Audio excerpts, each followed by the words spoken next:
ظاہر کے خلاف ہونا اس کا تعلق اللہ کی قدرت سے ہے. ظاہر کے خلاف ہونے کا تعلق کس سے بھائی؟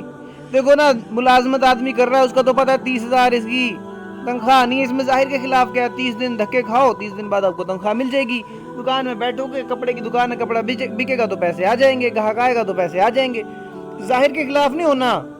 ظاہر کے خلاف ہونے کا تعلق اللہ کی قدرت سے ہے، اور قدرت کا تعلق وعدوں کے یقین کے ساتھ ہے، اسباب کے ساتھ قدرت نہیں ہے. ظاہر کے خلاف کا تعلق کس سے بھائی؟ قدرت سے. اور قدرت کا تعلق وعدوں سے. اور وعدے کس کے ساتھ ہے؟ اسباب کے ساتھ ہے ہی نہیں. اسباب کے ساتھ وعدے بھی نہیں ہیں، اسباب کے ساتھ قدرت بھی نہیں ہے. اللہ، اسباب بنا کر بھلے کام ہی نہ ہو، یہ تو ممکن ہے. میری بات توجہ چاہتی ہے؟ اسباب بنا کر بھلے کام ہی نہ ہو، یہ تو ممکن ہے، لیکن قدرت ساتھ ہو اور کام نہ بنے، یہ ممکن نہیں ہے.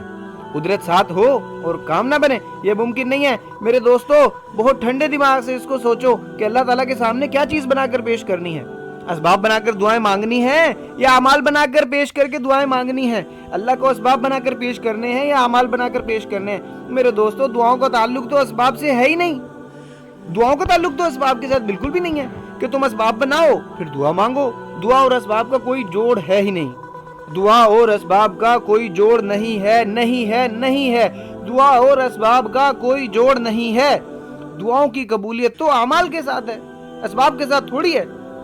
کہ دکان ہوئے گی تو قرضہ اترے گا، نوکری ہوگی تو قرضہ اترے گا، ملازمت ہوگی تو زندگی بنے گی، ورنہ زندگی بنے گی نہیں. میرے بھائیوں، دعاؤں کا تعلق اسباب سے نہیں ہے کہ اسباب بناؤ پھر دعا مانگو. دعا اور اسباب کا کوئی جوڑ نہیں ہے.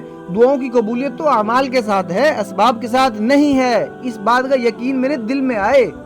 دعاؤں کا تعلق اسباب سے نہیں ہے، دعاؤں کا تعلق اعمال کے ساتھ ہے. تم اعمال بنا کر دعا مانگو، یہ نہیں کہ تم اسباب بنا کے دعا مانگو اور جب تک اسباب نہیں ہو جاتے تو تم دعا بھی نہیں مانگو گے. تو یہ جہالت ہے کہ ایک آدمی حج پہ جانے کی دعا ہی تب مانگے جب کمیٹی کھلے گی. کمیٹی کھلے گی تو دعا بھی مانگ لوں گا، ورنہ دعا بھی نہیں مانگوں گا.